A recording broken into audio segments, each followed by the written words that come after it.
The silence aboard the Varexan dreadnought was oppressive, not due to the absence of sound, but because of the deliberate, calculated quiet that watched like a predator. Captain Elaine Rowe stepped from the Terran shuttle into a corridor bathed in deep blue luminescence. The floor beneath her boots flexed ever so slightly, organic and unsettling. Everything about this place whispered one thing: you are not welcome. 2 guards flanked her, armored in black, chitinous plating that shimmered like oil. They hadn't spoken since docking. She didn't expect them to. The Varexans had evolved past the need for posturing. Their presence alone was enough to unsettle even seasoned warriors. Elaine kept her posture straight, her hands folded behind her back, spine stiff as iron. She'd worn her most decorated dress uniform, less out of pride than as a calculated psychological maneuver. Gold trim, 3 commendation bars, a Terran wing's insignia gleaming on her chest. Let them see her as more than flesh. Let them see the resolve of a species that refused to kneel. The corridor curved subtly, guiding her through what felt more like a creature's interior than a ship. The walls pulsed faintly, illuminated by slits of dim cyan light. She passed sealed doors with no handles, no seams. Every step was accompanied by a strange hum, like the ship itself was breathing. Ahead, the corridor widened into a chamber, its ceiling vaulting high above like a cathedral constructed of bone and steel. In the center stood the creature she'd been sent to meet, Commander Zalvek. He dwarfed her. 7 feet of coiled muscle and biomechanical armor fused with alien sinew. His head, elongated and smooth, tilted slightly as she approached. No eyes, no mouth, just that terrible, unreadable stillness. He gave off no heat signature. Her implants scanned for vitals returned null. Elaine stopped 5 paces from him. "Captain Elaine Rowe, Terran Defense Fleet," she said evenly. As agreed. Zalvek inclined his head a fraction. "Human," he said, his voice resonating not from his body but from the air itself, as if the ship echoed his words before he spoke them. "You speak with steel in your tone. Admirable. I speak plainly." A pause. "Not awkward, not hesitant. Measured. We have dissected your kind," Zalvek said. "You burn fast, fragile, yet you persist. That interests us." She showed no reaction. That was part of the game. The Varexans respected strength, but they hunted fear. Persistence isn't optional when the alternative is extinction. Spoken like prey that wishes to be predator. Another silence stretched between them. In it, Elaine studied every line of his armor, every twitch of muscle beneath the skin. Her heart beat slower than usual, controlled by internal mods. Her breathing calibrated. She'd been trained for fear encounters, but this was different. This wasn't a test. This was diplomacy sharpened to a blade's edge. "This is not a war council," she said at last. "I'm here to prevent another conflict. Our civilizations don't have to." "You are here because you were the only one who agreed to come," he interrupted. "Your peers declined. Some screamed. Others begged. You did neither." She met where she assumed his gaze should be. "I don't scream. And I don't beg." Another figure stepped into view from the shadows behind Zalvek. A smaller Varexan, though still taller than any human, bearing ceremonial scars along its chest. A record keeper, maybe, or a witness. Elaine subtly activated her internal recorder.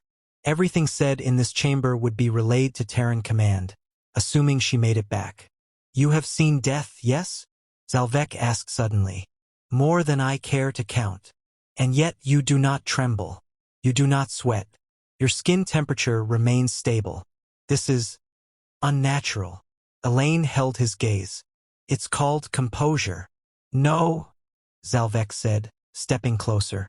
She could smell the metallic tang of his exosuit. "It is the absence of what should define you. Most humans carry fear like a torch. Yours is extinguished." Something flickered behind his voice. Curiosity, perhaps, or a challenge.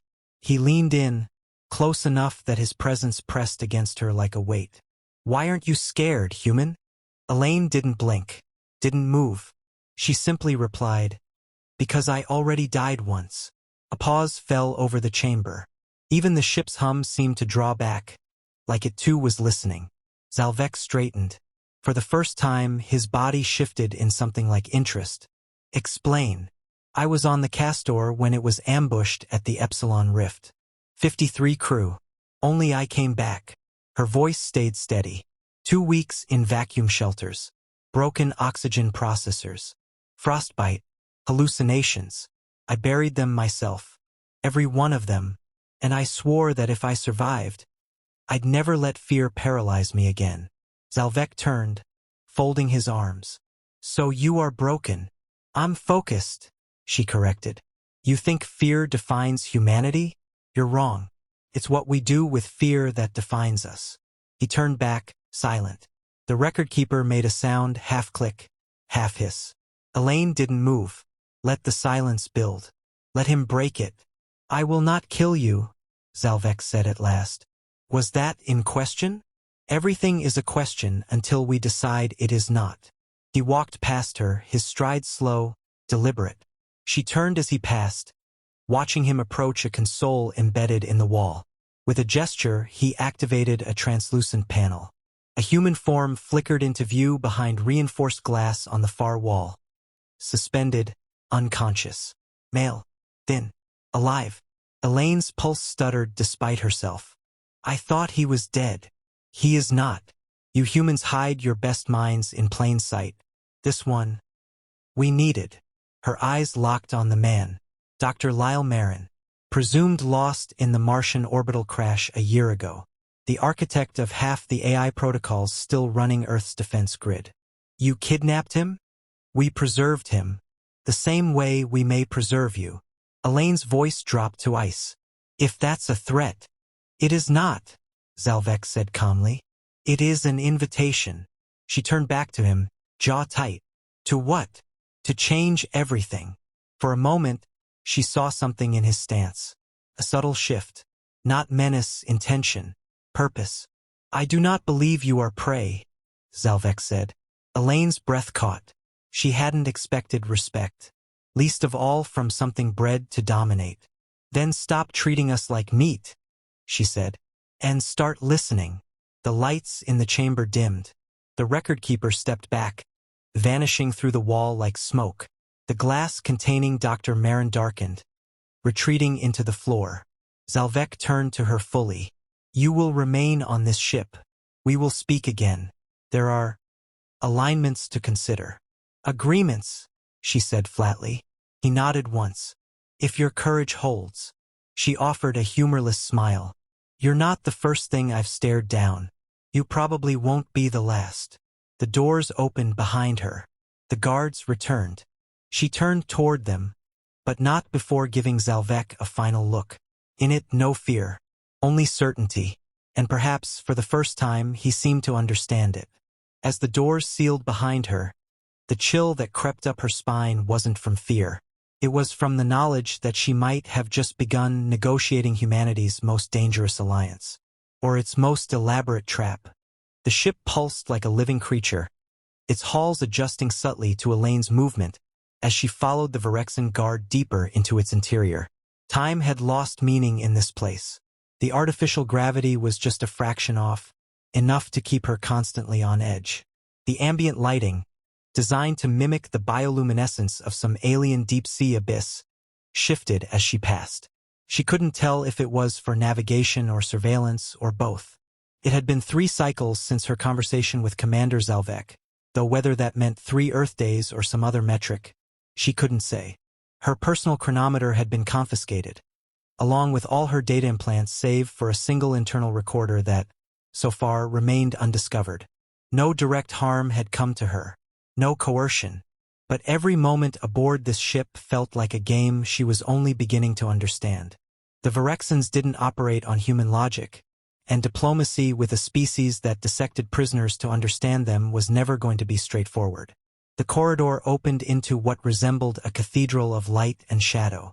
Long translucent tendrils hung from the ceiling, pulsing slowly as they descended into vats of thick, luminescent fluid. Dozens of Virexans moved within the chamber, some armored like Zalvek, others robed in a softer, flowing biofabric. There was structure here, ritual, a society built not just on war, but on something deeper. Her escort gestured toward a raised platform. She ascended, boots clanking against the bone-metal surface, until she faced the figure already waiting there. Dr. Lyle Marin.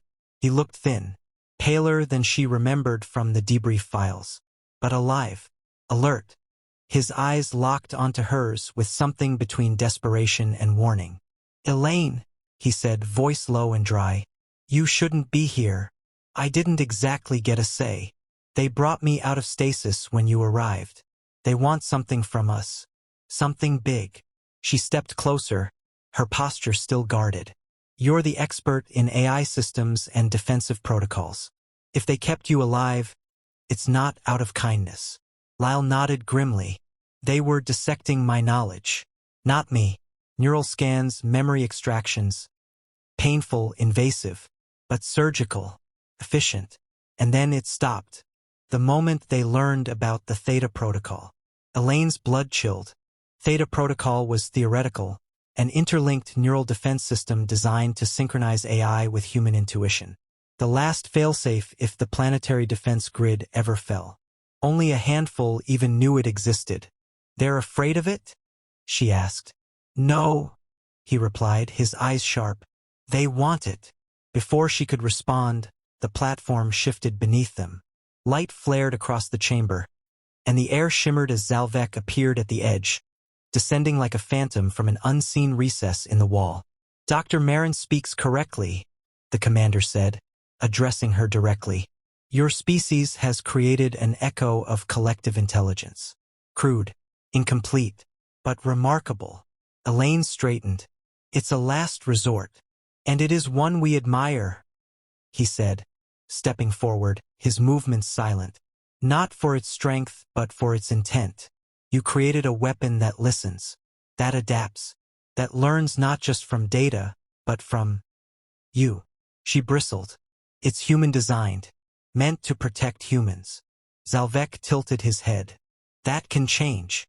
Her fists clenched at her sides, but she kept her voice level. "You didn't bring me here just to admire our technology. What do you want?" The answer came not from Zalvek, but from a projection that flickered to life above them. An image of a system, its stars plotted, its planets marked. In the center, a red sun pulsed violently. Surrounding it, debris, wreckage, and ships, Virexan ships, burning in frozen silence. "Our enemy," Zalvek said. Elaine blinked. "I thought you were the apex predators of this quadrant." "We were, until we encountered something older, something not bound by matter or biology. They do not invade. They consume." Lal inhaled sharply. "The void forms, theoretical entities, phase-shifted life forms that exist partially in subspace. They are no longer theoretical," Zalvek said. "And they are coming." Elaine processed the implication with growing unease. "You want to use the Theta Protocol to fight them." "I want to merge it," he corrected, "with our network. Our minds are singular. Yours are fractured but resilient. Together we may become more." The silence that followed was sharp-edged. Lal broke it first.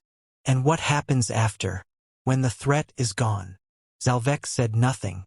That, more than any answer, was revealing. Elaine turned to him. "You don't plan to return us, do you?" "Return is irrelevant," he said. "Survival is all." She stepped forward, now close enough to feel the cold radiating from his exosuit. "That's not survival. That's assimilation." "No, it is evolution." She looked to Lyle. His expression said what she feared. The tech could do it. Merge minds. Link systems. They were close, dangerously close, to something irreversible. Elaine breathed slowly. If this was going to spiral, she needed leverage. "If you want the protocol," she said, her voice like flint, "you need me. It's locked behind biometrics. Tied to one of 3 people. I'm one." A pause. Then, almost imperceptibly, Zalvek nodded. "Then you will remain vital." She caught the subtle shift in his phrasing. Remain, as if she already was not a person but a resource. This doesn't end with mutual respect, does it? She asked. You're not offering an alliance. You're offering absorption. We are offering survival, he said. And we will not ask twice. The lights in the chamber dimmed again, and a low tone vibrated the floor. Elaine recognized it from her arrival, an alert. A new projection bloomed overhead. Not from Varexan sensors. Terran. A fleet. Incoming. Lyle's eyes widened. That's our strike force. They found you. Or you led them, Zalvek said, looking to Elaine. Your implant. It transmitted. She felt her pulse spike. She hadn't activated it. But someone had. From the platform's edge, a figure emerged, small, human, barely a teen. Elaine's breath caught. Rena, the girl she thought lost in the initial Varexan raids. Her niece, alive, and altered. The girl's eyes glowed faintly with Varexan bioluminescence. Her skin bore fine tracery, wiring or veins, it was impossible to tell. She survived, Zalvek said, and thrived. Elaine stepped toward her, hands trembling. What did you do to her? She chose. To live. To understand. She has seen what we have seen. Rena looked at Elaine. No fear, no warmth. Just clarity. You can't fight them, Auntie. Not the way we are. But maybe you can become something new. The chamber shook slightly. The fleet was close. Elaine stood, surrounded by enemies and loved ones made strange. She'd come to broker peace, or at least a standoff. Now she stood at the crux of something far worse. The death of humanity as she knew it, or its rebirth under alien terms. She looked once more to Rena, then to Zalvek, and finally to Lyle. War was coming, but not the one they'd trained for. It would not be fought with ships or weapons. It would be fought in minds. And she, unwilling or not, had just become the front line. The hull of the Varexan flagship groaned as pressure from the Terran fleet tightened its grip. Outside, Earth's last strike force formed a wedge, bearing down on the alien vessel like a spear made of starlight and fury. Inside, Elaine stood frozen, not from fear, but from the magnitude of the choice before her. The enemy was no longer a singular race, but an idea that challenged everything she had believed humanity stood for. She reached instinctively toward Rena, her niece now a hybrid of flesh and technology, eyes glowing with an intelligence that was no longer fully her own. The child she'd once held through thunderous storms on Earth was now something different, something terrifying in its clarity. You don't have to do this, Elaine whispered. I already have, Rena replied, her voice a chorus of human cadence and alien resonance. And now you must. Elaine stepped back. You think this is evolution? I think it's erasure. Commander Zalvek approached, flanked by silent Varexan sentinels. Your species created the foundation. We refined it. Together, we can weaponize it against the true enemy. The void forms, Elaine said, her voice low, uncertain. You think merging our cognitive systems is the only way to survive. Zalvek inclined his head. You fear we will overwrite your identity. But identity is not lost, it is multiplied. You have seen what your niece has become. She has not vanished. She has expanded. She's a child. Elaine snapped. You filled her with systems she didn't understand. Rena took a step forward. I understand now. I see things clearer than I ever could before. Auntie, they didn't force this on me. I asked for it. Because I felt them. The void forms. They aren't coming. They're already here. Elaine froze. What? The lights shifted. Alarms triggered not by Varexan systems but something deeper, like the ship itself was reacting to a presence. A distant vibration hummed in her skull. At first, she thought it was a subsonic frequency. Then it resolved into something worse. A whisper. Not words. Impressions. Images. A darkness that didn't just consume stars, it devoured thought. Presence. Identity. The void forms were not invaders in the traditional sense. They were entropy given purpose. A psychic infection. A hunger that deleted what it touched. Lyle stumbled forward, grabbing the railing of the command dais.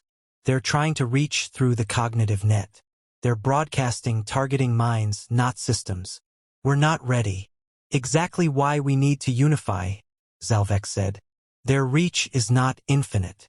A combined intelligence, ours and yours, can fortify the membrane between dimensions. But separately, you are tissue, and they are flame. Elaine backed away, her breath quickening. What if you're wrong? What if merging us just gives them a larger door to walk through? They're already inside you, Rena said gently. The whisper grew louder. Elaine gasped, clutching her temple.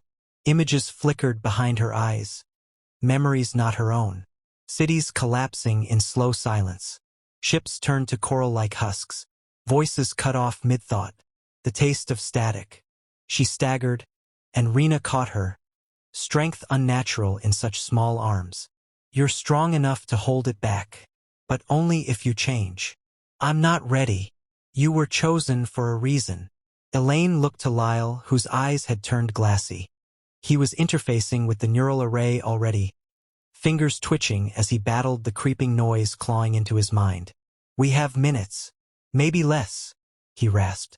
Elaine, you either connect and help us firewall the breach, or this ship becomes the first node in a planetary cascade. And Earth follows. Her mind raced.